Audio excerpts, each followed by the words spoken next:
y es que los conceptos cambian con el tiempo y las definiciones de las cosas cambian con el tiempo, no son inmutables, ¿no? Y por eso es que estas discusiones sobre dictadura, autoritarismos y democracia también cambian. Y creo que eso es bueno señalarlo, ¿no? Porque si nos guiáramos por la definición romana, que es donde nace el concepto de dictadura, sencillamente ninguna dictadura del mundo encajaría con la definición que los romanos dieron hace más de 20 o 21 siglos, ¿no? Entonces, eso cambia, y en el caso latinoamericano, creo que el cambio se produce ya en los fines de los años 70, cuando el gobierno norteamericano de Jimmy Carter, ¿no?, condena a las dictaduras del Cono Sur y apuesta por los derechos humanos. Eso marca un hito. Marca un hito porque a partir de ese momento, dar un golpe de Estado, como los que habíamos tenido a lo largo de 200 años de historia republicana, dar un golpe de Estado desde el ejército, iba a ser cuestionado, iba a ser considerado ilegítimo. Es decir, lo que había sido normal en la política latinoamericana dejó de ser normal. Lo que era considerado válido dejó de ser válido, y entonces la idea misma de la dictadura como que pasó al archivo de la historia, ¿no? Sin embargo, lo que constatamos, y el Perú creo que fue uno de los principales experimentos de estas nuevas formas de dictadura, es que el poder siempre encuentra nuevas formas para expresarse y para controlar de alguna manera el aparato del Estado. Y voy a hablarles del caso peruano, ¿no? Yo no voy a entrar a hablar de Venezuela, ustedes saben mejor que yo me los quiero escuchar, pero voy a hablar del caso peruano y de la experiencia de la dictadura de Alberto Fujimori, ¿no?, y de esos 10 años en que el Perú fue gobernado por el Fujimorismo, que, como comprenderán, no fueron 10 años donde todo fue igual, fue cambiando el contexto.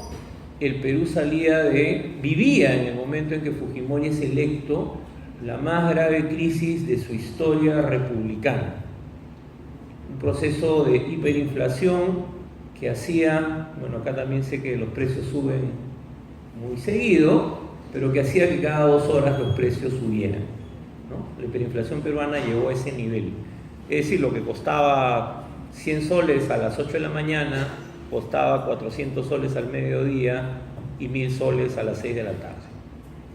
Ese era el Perú de los años 90, luego del desastre económico del gobierno de Alan García, el primer gobierno de Alan García. Pero además teníamos otro problema en el Perú, que era el terrorismo y el conflicto armado interno, ¿no? Sendero Luminoso, que era un movimiento subversivo, el movimiento subversivo más letal de la historia de América Latina, el que más muertos ha producido en la población civil, tenía en ese momento una presencia muy fuerte, y 2/3 del Estado peruano estaban de alguna manera bajo, entre comillas, pequeños regímenes dictatoriales, porque el ejército controlaba 2/3 del territorio nacional. 2/3 estaba bajo estado de emergencia, bajo estado de excepción. Entonces, en ese contexto, Alberto Fujimori es elegido presidente de la República, un desconocido, lo que se llamó en ese momento un outsider, ¿no? Es elegido con la promesa de que no iba a hacer el ajuste estructural, que era la bandera de, en ese momento, el liberalismo peruano, encabezado por Mario Vargas Llosa, que supongo que todos lo conocen y espero que lo hayan leído, ¿no? Y en un resultado sorprendente, los peruanos, que le tenían mucho miedo al ajuste, por razones lógicas, votan por ese desconocido y es elegido Alberto Fujimori. Muy rápidamente, antes, o sea, entre el mes de la elección, que fue junio, si la memoria no me falla, entre mayo y julio, Alberto Fujimori es cooptado por sectores de la cúpula militar, ¿no? y por un personaje que va a ser clave en esta historia, que es Vladimiro Montesinos, un abogado, exmilitar, que había sido declarado traidor a la patria unos años antes por haberle vendido secretos de Estado a la CIA, ¿no? Y que de pronto se convierte en el asesor del presidente de la República, en alianza con, como decía, sectores de la cúpula militar.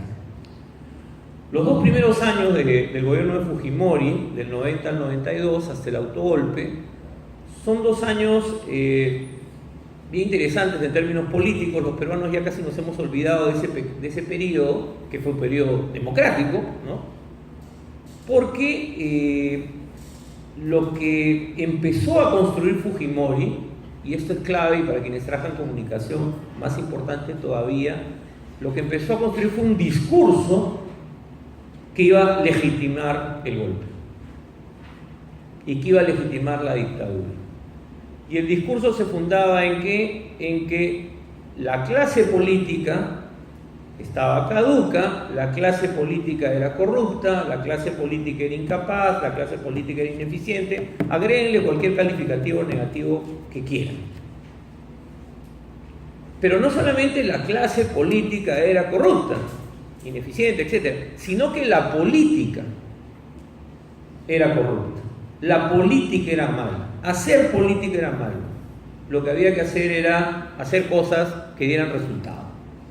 Y entonces se produce una suerte de simbiosis en Fujimori, que de la noche a la mañana se convierte en un neoliberal de extrema, una posición extrema neoliberal en términos de política macroeconómica, ¿no? Y a la par en un vocero de lo que en el Perú el antropólogo Carlos Iván de Gregori, que trabajó en la Comisión de la Verdad, luego calificó como la antipolítica, ¿no? Es decir, la búsqueda del consenso es mala, el diálogo político es malo, las instituciones políticas son malas, etcétera, etcétera.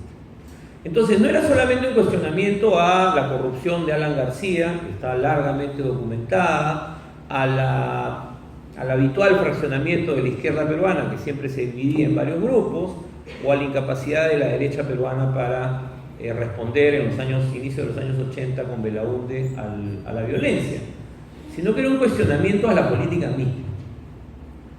Y entonces este discurso de Fujimori va calando en la población, y esto es bien importante, ¿no?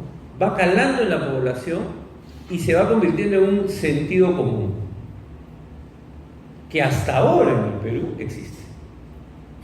Por eso es que el 30% de la población, o el 40%, sí, 35% de la población sigue votando al fujimorismo en las elecciones, ¿no? Y entonces ese discurso, Fujimori tiene, vamos a decir, la suerte de, por un hecho en el que él no tiene influencia directa ni indirecta, un grupo especial de la policía, que era casi clandestino al interior del gobierno, captura al líder del Sendero Luminoso, que era Abimael Guzmán, ¿no? Esto va a ser ya después del autogolpe, después del golpe.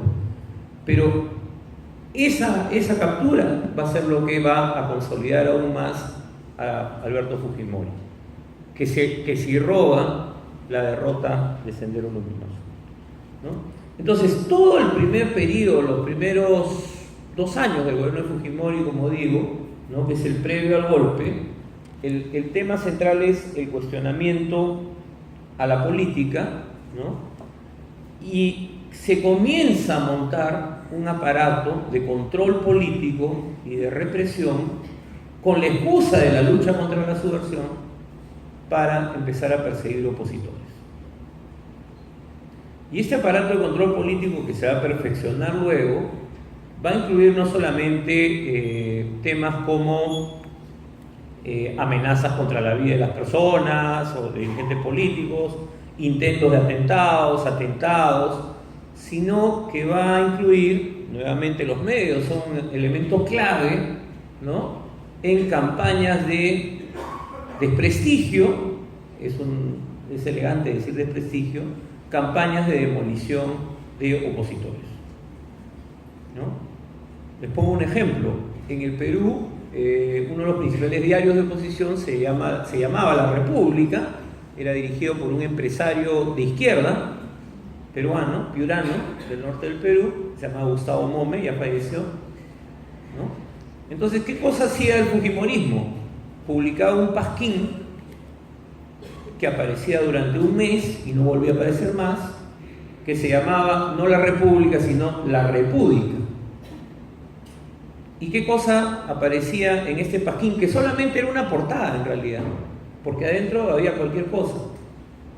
Eran portadas acusando al señor Mome de ser homosexual, de ser proxeneta, de ser pedófilo, de cualquier cosa, ¿no? Eso se hizo también con el alcalde de Lima, que fue uno de los líderes de la oposición, Alberto Andrade, ¿no? Entonces, campañas sistemáticas de demolición que además eran alimentadas por otro mecanismo bien importante, ¿no? Que era una serie de programas, talk shows, donde no se hablaba de política, pero se aludía a la política, se ironizaba sobre la política, ¿no? La política en el Perú desaparece de la televisión peruana en los años 90. Desaparecen los programas políticos, los noticieros políticos se farandulizan, o se dedican a las policiales, ¿no? Y cada vez que aparece lo político está asociado con, ya no solo con corrupción, que esto es lo que quiero decir, sino son personas que están descalificadas moralmente para participar en la vida pública, ¿no? Entonces, mucho a la cosa sexual, ¿no? A ese tipo de cosas. Entonces, bueno, volviendo un poco el repaso histórico, ¿no? Entonces, campañas de demolición, amenazas contra la vida, atentados contra varios políticos, ¿no? Y eso se hacía desde dos aparatos, ¿no? Uno era el Servicio de Inteligencia Nacional y el otro era un aparato paramilitar que fue conocido con el nombre, era un destacamento del ejército, perdón, o sea, no era un aparato paramilitar, era un destacamento del ejército peruano que funcionaba como un aparato paramilitar, ¿no? Que se llamó el Grupo Colina, ¿no? Que hacía varios tipos de trabajo, entre ellos ejecuciones extrajudiciales, ¿no? Como las que han llevado a Alberto Fujimori a prisión, los casos Barrios Altos y Cantuta, ¿no? Donde se mataban a inocentes sin ningún problema, además, ¿no? Porque los asesinatos en ese caso eran mensajes políticos. Miren el grado de maquinación. Es decir, a los estudiantes de la Cantuta los matan para que el resto de estudiantes de la Cantuta, digamos, dejen de protestar, reclamar, etc., ¿no? Entonces, el asesinato como mensaje político, como lección a otros grupos que podían querer activar. Pero había un tercer mecanismo, que era la Superintendencia Nacional de Administración Tributaria, ¿no? No sé si eso pasa acá, pero en el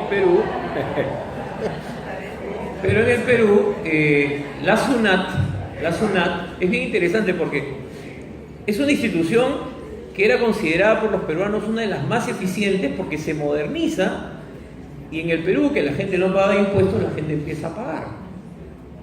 Pero empieza a haber un seguimiento especial a determinados contribuyentes. ¿Quiénes eran esos contribuyentes? Los opositores, ¿no? Y también ya otros mecanismos, y ustedes seguramente deben haber visto algún día un Vladivideo. Yo quise traer un video, pero los que hay son muy largos, entonces duran mucho,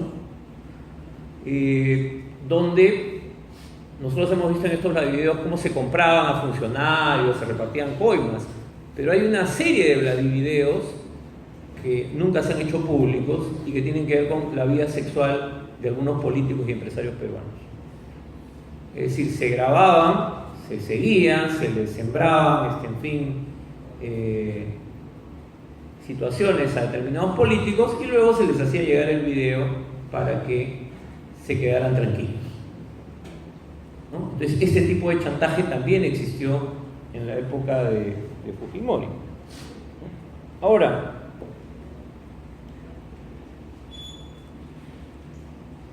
no hay pues democracia si no hay separación de poderes. No hay democracia sin separación de poderes. Y lo que construyó Alberto Fujimori, y a partir del golpe del 5 de abril del 92 hizo, fue concentrar los poderes en él y en esta triada que formaban con Vladimiro Montesinos y el comandante general del ejército, Nicolás de Bari. Los tres están presos, ¿no? Todavía, por suerte.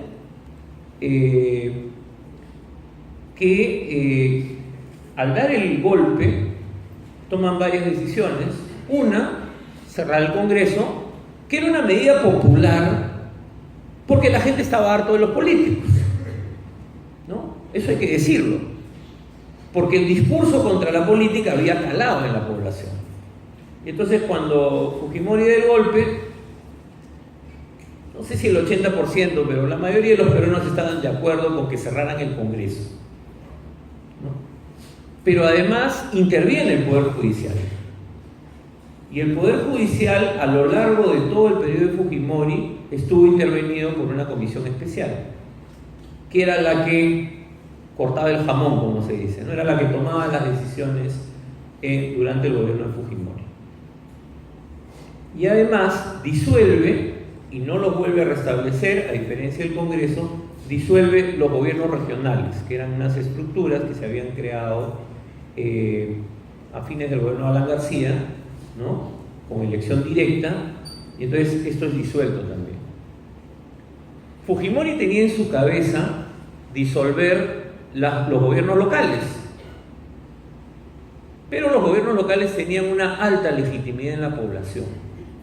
Entonces algún asesor le dijo: no te metas con los gobiernos locales porque eso sí puede generar una reacción de la gente, ¿no? Entonces tuvimos alcaldes electos todo el periodo, ¿no? En medio de la dictadura, eso se vio, y más bien él controla estos gobiernos locales a través de que se manifestó, a través de cambios en la legislación municipal para quitarle recursos, las transferencias a las capitales principales del país que estaban en manos de opositores y redistribuir ese dinero a los gobiernos distritales de las zonas rurales. Entonces, claro, todas las medidas, y esto es otra característica de este tipo de regímenes, golpean a un sector y buscan legitimarse, ¿no? Dándole el poder o los recursos que tiene este sector a otro sector, ¿no? Es una suerte de redistribución clientelar que permite garantizar una clientela. ¿Por qué? Porque estos regímenes tienen la característica de que son dictaduras, pero que compiten en elecciones. Y si tú compites en elecciones, tienes que tener una clientela permanente. Si no, el sistema no funciona.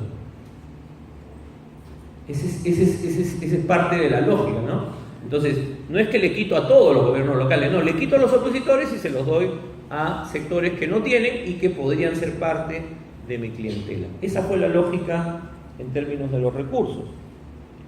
Ahora, cuando se da el golpe, no estaba en la cabeza de Fujimori, ni de Montesinos, ni de sus asesores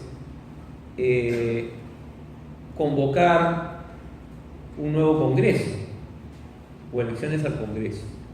Esto ya tuvo que ver más con presión internacional, ¿no? Y a pesar de que la OEA fue muy concesiva con Fujimori, ¿no? Se vio forzado a convocar un Congreso.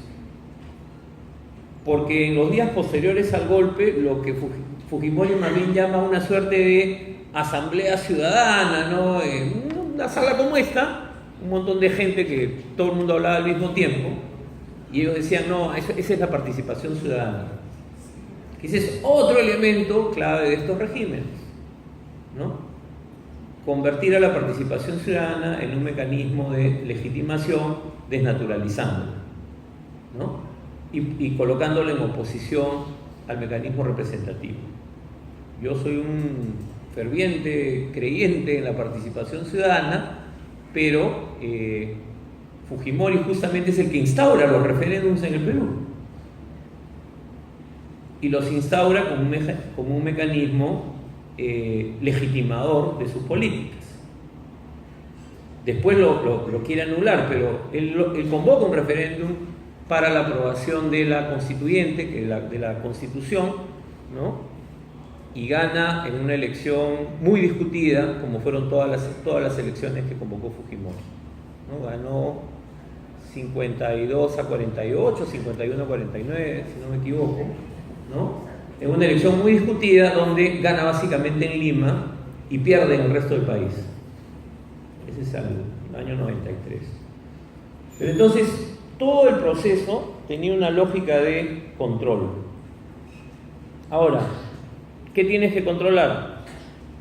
El Poder Judicial, como ya lo he dicho, no solamente a través de la intervención directa en el Poder Judicial, sino a través de, y ese era el rol de Vladimiro Montesinos, a través del control de ciertas decisiones, chantajeando o comprando a magistrados. En algunos casos los magistrados además se ofrecían para que sean, no necesitaban chantajearlos, ellos mismos iban donde Montesinos y le decían, bueno, ¿cuánto hay por esa sentencia? ¿No?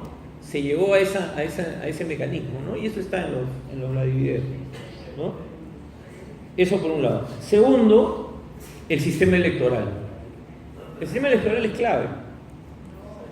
Con Alberto Fujimori en el Perú, nosotros teníamos un sistema electoral que tenía una institución que era el Jurado Nacional de Elecciones.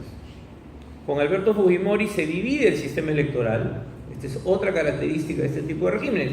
Crea instituciones varias para el mismo fin, ¿no? Crean la Oficina Nacional de Procesos Electorales. ¿Con qué argumento? Con el argumento de que tenemos que modernizar la gestión. Y entonces la Oficina Nacional de Procesos Electorales, que es la que organiza las elecciones en el Perú, termina siendo un mecanismo de control político también, ¿no? Como operadores que eran designados por Montesinos, en este caso directamente, ¿no? Y luego hay el Tribunal Constitucional. Y esto es una cosa bien interesante porque el Tribunal Constitucional, teníamos el Tribunal de Garantías Constitucionales, la Constitución de Fujimori le cambia el nombre, le cambia las características, pero el tema pues es que estos espacios tienen que ser ocupados por funcionarios o por magistrados de ciertas características. Entonces Fujimori nombra, ¿no? Se nombra al Tribunal Constitucional y los magistrados eran gente, todos eran de la derecha peruana, algunos profesionales muy reconocidos. Y bueno, la cosa iba bien hasta que de pronto los magistrados dicen, este gobierno está haciendo cosas que van contra la ley, que van contra su misma constitución. Y entonces dicen, oiga, señor, usted no puede hacer eso. ¿Cuál es la respuesta? La destitución de los magistrados del tribunal, ¿no? Entonces, la misma maquinaria que crea la dictadura, en momentos, en ocasiones, genera puntos de quiebre. La Defensoría del Pueblo del Perú, que es una institución que se ha fajado por la defensa de la democracia, fue creada durante la dictadura.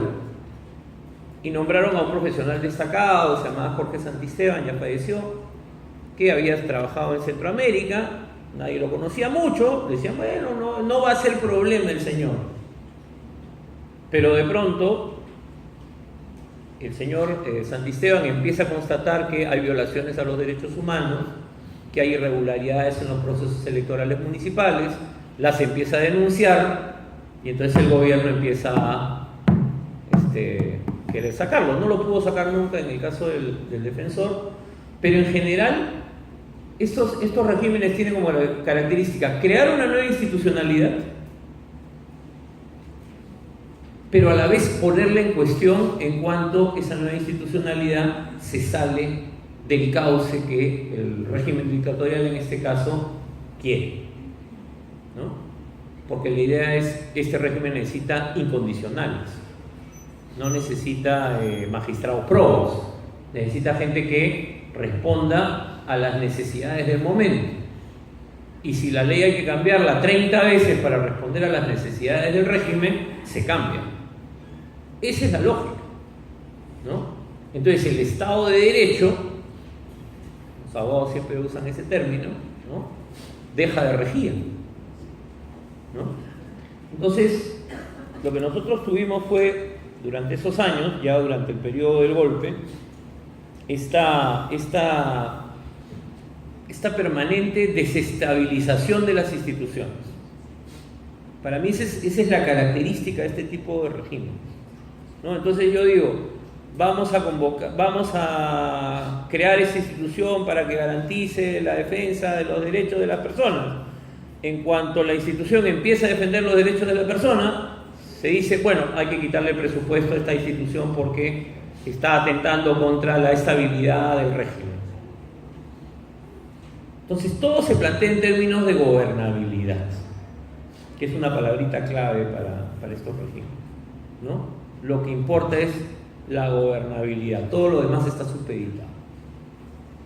Y eso ha sido una característica bien importante. Ahora, hay otro tema que yo quería plantear, que me parece también clave, que es el control de medios, ¿no?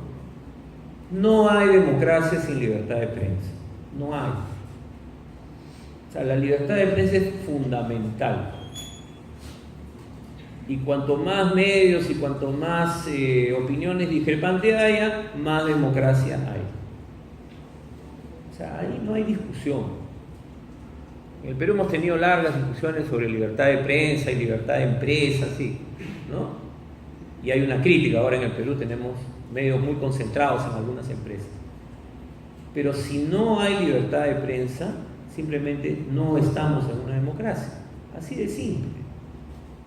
Y entonces en el Perú, aparte de estas campañas que ya mencionaba, de nuevo, hubieron varios mecanismos para impedir que los medios, ¿no?, pudieran de alguna manera expresarse con plena libertad. Uno primero era el tema de la publicidad estatal. O sea, muchos medios viven ¿de qué? En el Perú, no sé, acá, de la publicidad estatal. De cuánto contrata el Estado publicidad con los medios. Entonces, ¿cómo asfixiaba un medio en el Perú? Cortándole la publicidad estatal y mandándole a la SUNAT al mismo tiempo, a la administración tributaria.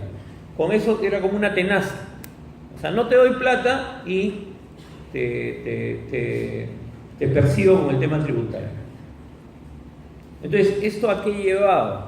Y esto es otro de los mecanismos que se ve mucho en este tipo de regímenes. No necesariamente que hubiera una censura directa, sino más bien una autocensura.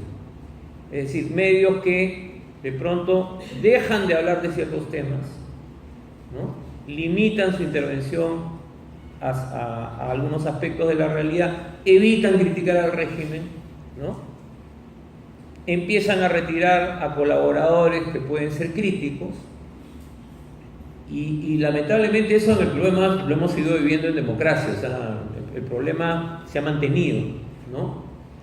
Pero lo que pasó es que nosotros hemos sido testigos, en el Perú hay un caso impresionante del periodista político más importante del Perú, que se llama César Hildebrand, es despedido en vivo por el gerente de la empresa, que entra al set de televisión y entra en una discusión con él en vivo, y lo despide en vivo.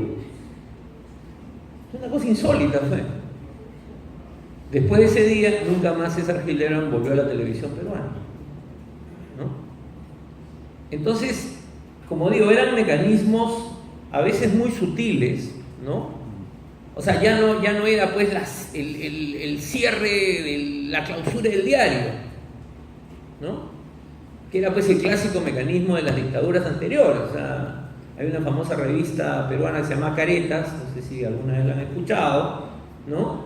Todas las dictaduras las cerraban y lo mandaban al exilio al director, a Enrique Silerio, a su madre, a Doris Gibson, que también dirigió la revista, ¿no? Entraban y te metían preso y te embarcaban en un avión y te mandaban Chile o a Venezuela, bueno, a México, no sé, en los sitios habituales del exilio peruano, ¿no? O a Buenos Aires. No, esos mecanismos ya no se podían utilizar en los años 90. O sea, y ahí voy al tema de la interpretación de qué cosa es una dictadura, qué cosa es una democracia, ¿no? No podían hacer eso. Entonces se empiezan a construir ese tipo de mecanismos que son mucho más elaborados, ¿no? Y como digo, mucho más sutiles de control. A esto ya todo el tema del chantaje que he mencionado, ¿no? Pero además, al final, sobre todo del régimen, entramos a un periodo de, vamos a llamarlo, de descomposición total, donde los dueños de los medios venden la línea editorial al gobierno, ¿no?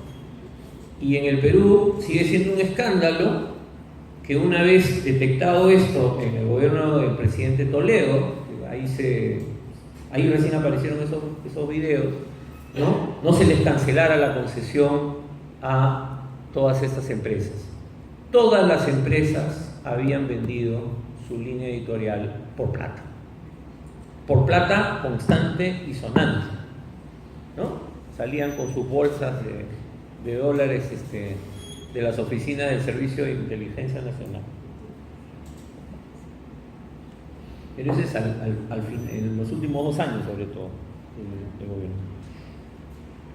Y además, saliendo un poco de la esfera más nacional, habían otros mecanismos. Yo sé que hay mucha gente acá de regiones, entonces también quiero hablar de cómo era el tema en las regiones, ¿no? Había pues toda una corriente muy fuerte en el Perú hasta ahora de radio comunitaria, muy fuerte, una larga tradición de radios comunitarias, algunas eran vinculadas a la Iglesia Católica, otras eran proyectos independientes. Y entonces, ¿cómo era en ese caso? Ya no era la SUNAT, sino era el Ministerio de Transportes y Comunicaciones, que de pronto descubría que su frecuencia no está autorizada, falta un trámite, no ha llenado el formulario 545, falta una firma, le suspendemos la licencia por 6 meses.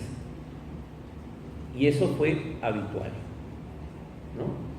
Entonces, como digo, no era pues la lógica de otros momentos de voy con los militares y te saco, ¿no? No, era un trámite. Y como estábamos en un proceso de modernización del Estado en el Perú, la gente decía, bueno, está bien, pues si son informales que lo cierren porque están incumpliendo la ley, ¿no? Porque mucho del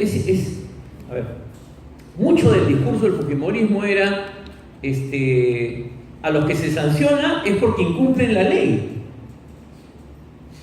cuando lo que hacía el gobierno era manipular la ley para mostrar que sus opositores la incumplían.